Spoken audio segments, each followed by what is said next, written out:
नमस्कार, आप देख रहे हैं दूरदर्शन किसान। मैं हूं आपके साथ मीनाक्षी शोरान। मौसम खबर में आपका स्वागत है। मौसम खबर में हम आपको बताएंगे कहां पर चलेंगी तेज हवाएं, कहां पर तापमान की कैसी रहेगी स्थिति, साथ ही आपके लिए होगी कृषि सलाह भी। लेकिन सबसे पहले नजर सुर्खियों पर। कल दक्षिणी पश्चिमी बंगाल की खाड़ी में तेज हवाएं चलने का अंदेशा। 125 से 135 किलोमीटर प्रति घंटे की रफ्तार से चल सकती हैं हवाएं। सोमवार को उप हिमालयी पश्चिम बंगाल और सिक्किम में कहीं कहीं भारी बारिश संभव, तो 2 दिन ओडिशा में कहीं कहीं भारी बारिश का अंदेशा।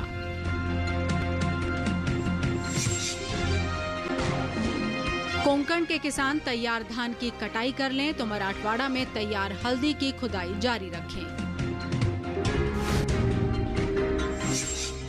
और बुलेटिन की शुरुआत करते हैं मौसम से जुड़ी कुछ खास खबरों के साथ। चक्रवाती तूफान उम्पुन दक्षिणी पूर्वी बंगाल की खाड़ी से उत्तर पश्चिम की ओर मुड़ा। अगले कुछ घंटों में गंभीर रूप ले सकता है ये तूफान। सोमवार को दक्षिण पश्चिमी बंगाल की खाड़ी में तेज हवाएं चलने का अंदेशा। 125 से 135 किलोमीटर प्रति घंटे की रफ्तार से चल सकती हैं हवाएं। दक्षिणी ओडिशा के तटीय इलाकों में भी तेज गति से चल सकती हैं हवाएं। मछुआरों को इन इलाकों में न जाने की सलाह। सोमवार को उप हिमालयी पश्चिम बंगाल और सिक्किम में कहीं कहीं भारी बारिश संभव। 2 दिन ओडिशा में कहीं कहीं भारी बारिश का अंदेशा। मंगलवार को गांगेय पश्चिम बंगाल में कहीं कहीं तेज बरसात की संभावना। और आइए अब नजर डालते हैं बारिश के अनुमान पर। आपको बताते हैं आने वाले दिनों में कहां पर बारिश हो सकती है और कहां पर रहेगा मौसम साफ। मौसम के हाल में सबसे पहले बात करते हैं उत्तर भारत के पहाड़ी इलाकों की। सोमवार और मंगलवार को जम्मू कश्मीर और लद्दाख में कहीं कहीं बरसात का अनुमान है। साथ ही कल हिमाचल प्रदेश और उत्तराखंड में भी इक्का दुक्का जगह बारिश के आसार हैं।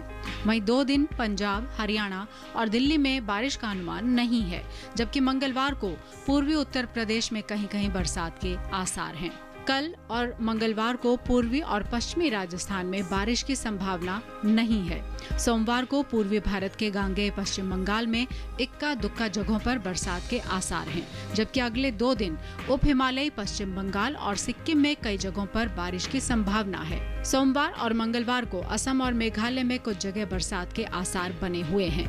साथ ही 2 दिन अरुणाचल प्रदेश में कुछ जगहों पर बरसात की संभावना है। 2 दिन नागालैंड, मणिपुर, मिजोरम और त्रिपुरा के कुछ हिस्सों में भी बरसात के आसार हैं। कल ओडिशा में भी कुछ जगह पर बरसात का अनुमान है।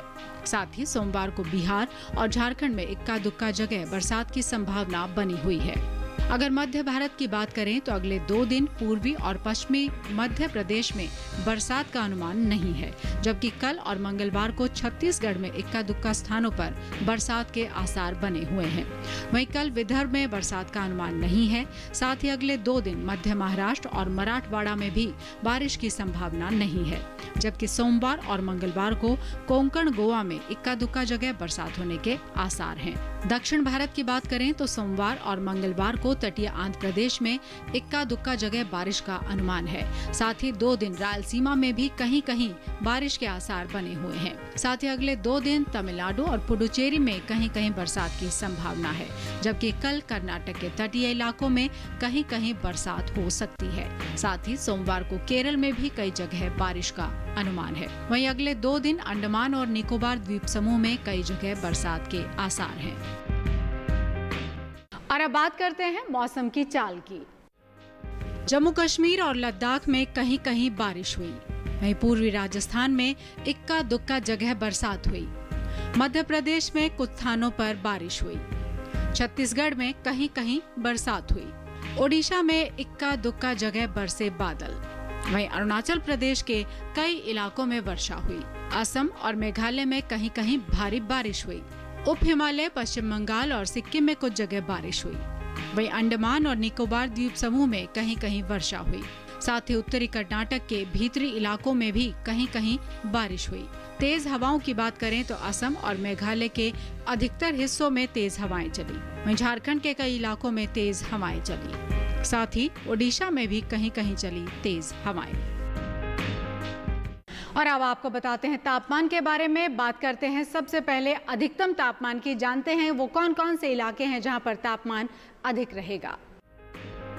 गांगेय पश्चिम बंगाल में कहीं कहीं अधिकतम तापमान सामान्य के मुकाबले 3 से 5 डिग्री ज्यादा रहा। साथ ही दक्षिणी कर्नाटक के भीतरी हिस्सों में इक्का दुक्का जगह अधिकतम तापमान सामान्य के मुकाबले 3 से 5 डिग्री ज्यादा रहा। वहीं जम्मू कश्मीर और लद्दाख में कहीं कहीं अधिकतम तापमान सामान्य के मुकाबले 1.5 से 3 डिग्री अधिक रहा। साथ ही हिमाचल प्रदेश में इक्का दुक्का जगह अधिकतम तापमान सामान्य के मुकाबले 1.5 से 3 डिग्री ज्यादा रहा। इसके अलावा असम और मेघालय में भी कहीं कहीं अधिकतम तापमान सामान्य के मुकाबले 1.5 से 3 डिग्री अधिक रहा। जबकि पंजाब में कहीं कहीं अधिकतम तापमान सामान्य के मुकाबले 3 से 5 डिग्री कम रहा। साथ ही मध्य महाराष्ट्र में भी इक्का दुक्का जगह अधिकतम तापमान सामान्य के मुकाबले 3 से 5 डिग्री कम दर्ज हुआ। देश के मैदानी इलाकों में सबसे ज्यादा तापमान मध्य महाराष्ट्र के जलगांव में रहा। जलगांव में अधिकतम तापमान 44.6 डिग्री सेल्सियस दर्ज किया गया। और अब आपको बताते हैं न्यूनतम तापमान के बारे में। न्यूनतम तापमान की बात करें तो पश्चिमी राजस्थान में कहीं कहीं न्यूनतम तापमान सामान्य की तुलना में 3 से 5 डिग्री ऊपर रहा। साथ ही अंडमान और निकोबार द्वीप समूह में इक्का दुक्का जगह न्यूनतम तापमान सामान्य की तुलना में 3 से 5 डिग्री ज्यादा रहा। वहीं केरल में कई जगह न्यूनतम तापमान सामान्य की तुलना में 1.5 से 3 डिग्री ज्यादा रहा। जबकि विदर्भ में कहीं कहीं न्यूनतम तापमान सामान्य के मुकाबले 5 डिग्री कम दर्ज हुआ। वहीं पूर्वी उत्तर प्रदेश में कुछ जगह न्यूनतम तापमान सामान्य के मुकाबले 1.5 से 3 डिग्री कम दर्ज हुआ। साथ ही हरियाणा और दिल्ली में कुछ जगह न्यूनतम तापमान सामान्य के मुकाबले 1.5 से 3 डिग्री कम दर्ज हुआ। इस बीच देश में सबसे कम तापमान पूर्वी उत्तर प्रदेश के फतेहगढ़ में रहा। फतेहगढ़ में न्यूनतम तापमान 18.2 डिग्री सेल्सियस दर्ज किया गया। वक्त एक ब्रेक का है। ब्रेक के बाद जब लौटेंगे तो बात करेंगे खेती बाड़ी की। आप देखते रहिए दूरदर्शन किसान।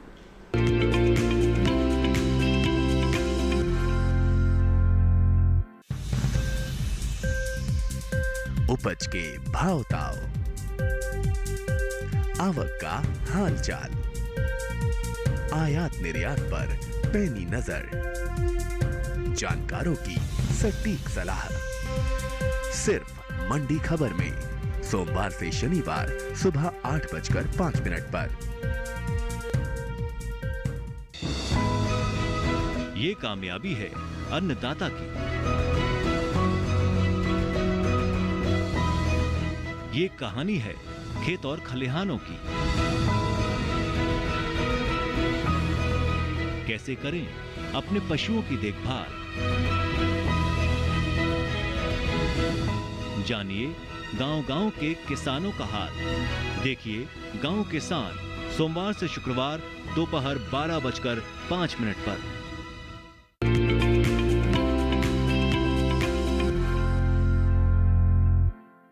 ब्रेक के बाद आपका फिर से स्वागत है। और देश में इस समय खेती किसानी से जुड़े कौन कौन से ऐसे काम हैं जो किसान भाई बहन कर सकते हैं, वो आप इस रिपोर्ट के जरिए देखिए। मिजोरम के किसान अदरक और हल्दी के रोपण के लिए खेत तैयार करें। पंजाब के किसान बीटी और देसी कपास की बुआई जारी रखें। हरियाणा में कपास की बुआई का काम कर लें। उत्तर प्रदेश में गेहूं की उपज को अच्छी तरह सुखाकर ही भंडारण करें। पूर्वी उत्तर प्रदेश में मिर्ची की नर्सरी लगाएं। यहाँ के किसान टमाटर, बैगन और अन्य बेल वाली सब्जियों की बुआई जारी रखें। बिहार में तैयार मक्का फसल की कटाई कर सुरक्षित स्थान में रखें।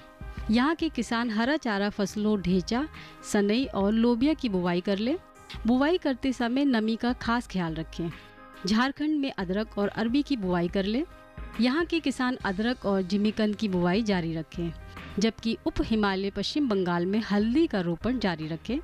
कोंकण के किसान तैयार धान की कटाई कर लें। यहाँ के किसान बैगन, मिर्च और टमाटर की नर्सरी तैयार करें। मराठवाड़ा में तैयार हल्दी की खुदाई जारी रखें। पश्चिमी विदर्भ में लौकी, करेला, टिंडा, अदरक, हल्दी और धनिया लगाएं। यहाँ के किसान खेतों में लगी फसलों में जरूरत के हिसाब से सिंचाई करें। पूर्वी विदर्भ में तैयार धान की कटाई का काम कर लें। यहाँ के किसान तैयार तिल और मूंग फसल की कटाई करें। पूर्वी विदर्भ में काटी गई फसलों को साफ और सुरक्षित स्थान पे रखें। पुणे के किसान मूंगफली, केला और आम में सिंचाई करें। यहाँ के किसान नींबू वर्गीय पौधों को चूसक कीटों से बचाने के लिए दवा का छिड़काव करें। कोल्हापुर में तैयार मूंगफली फसल की खुदाई जारी रखें। यहाँ के किसान उपज को सुरक्षित स्थान में रखें। अकोला के किसान तैयार तिल और मूंग फसल की कटाई का काम कर ले। यहाँ के किसान अदरक, हल्दी और धनिया की बुवाई करें। और अब बात आज की फसल की। आज बात हम करेंगे कद्दू वर्गीय सब्जियों की। लौकी की बुआई का ये अच्छा समय कहा जा सकता है। इस समय आप लौकी की बुआई कर सकते हैं। और किन किन बातों का आपको ख्याल रखना है, आप इस रिपोर्ट में देखिए। ये मौसम लौकी यानी घिया की बुवाई के लिए बेहतर है। लौकी को गर्मी और बरसात दोनों में बोया जा सकता है। मैदानी हिस्सों में गर्मी की फसल के लिए अभी लौकी की बुआई की जा सकती है। इस समय जम्मू कश्मीर, पंजाब, हरियाणा और दिल्ली में किसान लौकी बो सकते हैं। जिन किसानों ने अभी तक लौकी की बुआई नहीं की है, वो लौकी की बुआई कर लें। बुआई से पहले खेत में निराई कर खरपतवार को पूरी तरह से हटा दें और जमीन को समतल कर लें। बुआई के लिए 1 हेक्टेयर में बीज संकर किस्म के 5 से 7 किलो, जबकि दूसरी किस्मों के 6 से 8 किलो लें। 1 हेक्टेयर में 100 किलो नाइट्रोजन, 50 किलो फॉस्फेट और 60 किलो पोटेशियम की जरूरत होती है। सभी उर्वरक आधार खुराक के रूप में यानी बोते समय ही दें। बात अगर सिंचाई की करें तो शुरुआत में फसल की जरूरत के हिसाब से और फूल आने की अवस्था में हर 5वें दिन फसल में सिंचाई करें। वहीं फसल को खरपतवार से दूर रखने के लिए 2 बार निराई गुड़ाई करें। करीब हर 10-12 दिनों में खरपतवार हटाते रहें। लौकी की बेल काफी लंबी होती है। इसकी खासियत ये है कि आप कम जगह में भी इसकी खेती कर सकते हैं। कीड़े और सड़न से बचाने के लिए बेलों को तार की बाड़ या लकड़ी के मचान पर फैला दें। इससे न सिर्फ बीमारियों से बचाव होगा, बल्कि पैदावार भी बढ़ेगी। भारतीय कृषि अनुसंधान संस्थान ने अलग अलग इलाकों के लिए अलग अलग उन्नत किस्में विकसित की हैं, जैसे पूसा समृद्धि दिल्ली और एनसीआर के लिए है। 1 हेक्टेयर में करीब 270 से 300 क्विंटल तक पैदावार देने वाली ये किस्म 50 से 55 दिनों में तैयार हो जाती है। वहीं पूसा हाइब्रिड 3 दिल्ली, हरियाणा, उत्तर प्रदेश और पंजाब के लिए अच्छी है। लौकी की फसल में फल मक्खी का खतरा हो सकता है। इससे बचाव के लिए मेलाथियान दवा की 2 मिलीलीटर यानी 2 छोटे चम्मच मात्रा को 1 लीटर पानी में मिलाकर छिड़काव करें। दवा का छिड़काव सिर्फ उसी जगह पर करें जहां फल मक्खी का प्रकोप ज्यादा हो। बेवजह पूरे खेत में दवा के छिड़काव से फायदे से अधिक नुकसान होने की आशंका रहती है। छिड़काव मौसम साफ होने पर करें। पत्तियां गीली नहीं होनी चाहिए, वरना दवा का फायदा नहीं होगा। कृषि वैज्ञानिकों की सलाह पर आवश्यकता अनुसार दवा के इस अनुपात को बढ़ाया या घटाया जा सकता है।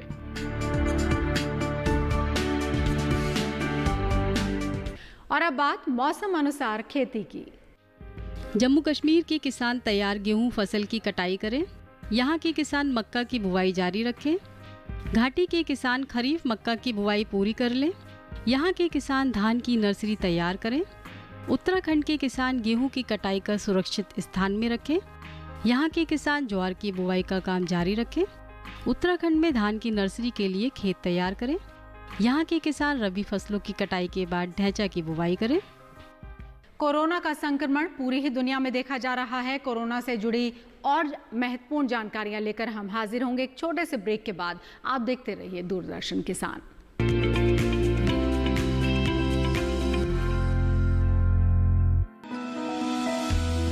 जानकारी जो किसानों के लिए हो लाभकारी, समस्याओं पर पड़ेगा समाधान भारी, कृषि की हर बात का ख्याल, कब कैसे की जाए बेहतर देखभाल। जानिए विशेषज्ञों के साथ, देखिए खेत खलिहान, सोमवार से शुक्रवार सुबह 7 बजे डीडी किसान पर।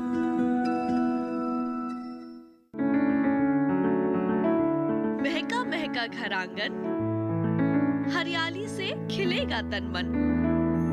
छत पर छोटी सी बगिया, जरूरत भी पूरी शौक भी पूरा। देखिए छत पर बागवानी, शनिवार सुबह 9 बजे।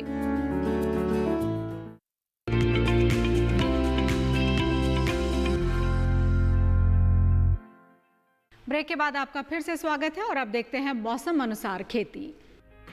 हिमाचल प्रदेश में गेहूं की कटाई और प्याज की खुदाई कर लें। यहाँ के किसान मक्का और खरीफ धान की बुवाई के लिए खेत तैयार करें। हिमाचल प्रदेश में टमाटर, फ्रेंच बीन, पालक, मूली, गाजर और आलू बोएं। यहाँ के किसान फूल गोभी, पत्ता गोभी और ब्रोकली के पौधों की रोपाई करें। अरुणाचल प्रदेश में धान की नर्सरी तैयार करें। यहाँ के किसान गन्ना के रोपण का काम जारी रखें। असम में साली धान की बुवाई के लिए खेत तैयार करें। त्रिपुरा में तिल की बुवाई के लिए खेत तैयार कर लें। कोविड-19 के कारण किसानों को किसी तरह की कोई समस्या ना हो, उनकी खेती किसानी पर कोई असर ना पड़े, इसी के लिए तमाम ऐसे कदम उठाए जा रहे हैं जिससे कि किसानों को सहूलियत हो। और इसी से जुड़ा एक कदम है ई-नाम, जिसमें 38 और मंडियां हैं जिनको शामिल कर लिया गया है। रिपोर्ट देखिए। 38 और नई मंडियों को ई-नाम प्लेटफॉर्म के साथ जोड़ा गया है।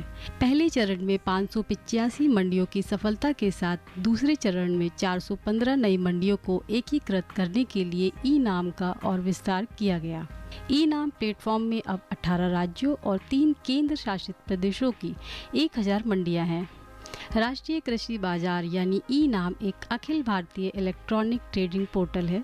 इसका उद्घाटन 14 अप्रैल 2016 को प्रधानमंत्री श्री नरेंद्र मोदी जी द्वारा एक ऑनलाइन मार्केट प्लेटफॉर्म के रूप में मौजूदा मंडियों को नेटवर्किंग करने के मकसद से किया गया था, जिससे भारत में कृषि जिन्सों के लिए एक राष्ट्र एक बाजार का निर्माण हो सके। पिछले 4 सालों में ई-नाम ने 1.66 करोड़ किसानों, 1.31 लाख व्यापारियों, 73,151 कमीशन एजेंटों और 1012 एफपीओ को उपयोगकर्ता आधार पर पंजीकृत किया। इस समय खाद्यान्न, तिलहन, रेशे, सब्जियों और फलों समेत 150 वस्तुओं का व्यापार ई-नाम पर किया जाता है। कोविड-19 के चलते किए गए लॉकडाउन के कारण किसानों को होने वाली परेशानियों का समाधान करने के लिए कृषि मंत्री ने ई-नाम के 3 नए मॉड्यूल लॉन्च किए थे, जिनमें ई-नाम एक एफपीओ मॉड्यूल, वेयरहाउस आधारित ट्रेडिंग और लॉजिस्टिक मॉड्यूल शामिल है। ई-नाम के ये कदम किसानों, व्यापारियों और मंडियों को सामूहिक रूप से एकजुट होकर एक इकाई के रूप में काम करने व ऑनलाइन बिक्री और कृषि खरीद की दिशा में ई-नाम पोर्टल के जरिए आगे ले जाने में मददगार साबित होंगे। और खास खबर में एक बार फिर से मौसम की अहम झलकियों पर डालते हैं नजर। चक्रवाती तूफान उम्पुन दक्षिणी पूर्वी बंगाल की खाड़ी से उत्तर पश्चिम की ओर मुड़ा। अगले कुछ घंटों में गंभीर रूप ले सकता है ये तूफान। सोमवार को दक्षिण पश्चिमी बंगाल की खाड़ी में तेज हवाएं चलने का अंदेशा। 125 से 135 किलोमीटर प्रति घंटे की रफ्तार से चल सकती हैं हवाएं। दक्षिणी ओडिशा के तटीय इलाकों में भी तेज गति से चल सकती हैं हवाएं। मछुआरों को इन इलाकों में न जाने की सलाह। सोमवार को उप हिमालयी पश्चिम बंगाल और सिक्किम में कहीं कहीं भारी बारिश संभव। 2 दिन ओडिशा में कहीं कहीं भारी बारिश का अंदेशा। मंगलवार को गांगेय पश्चिम बंगाल में कहीं कहीं तेज बरसात की संभावना।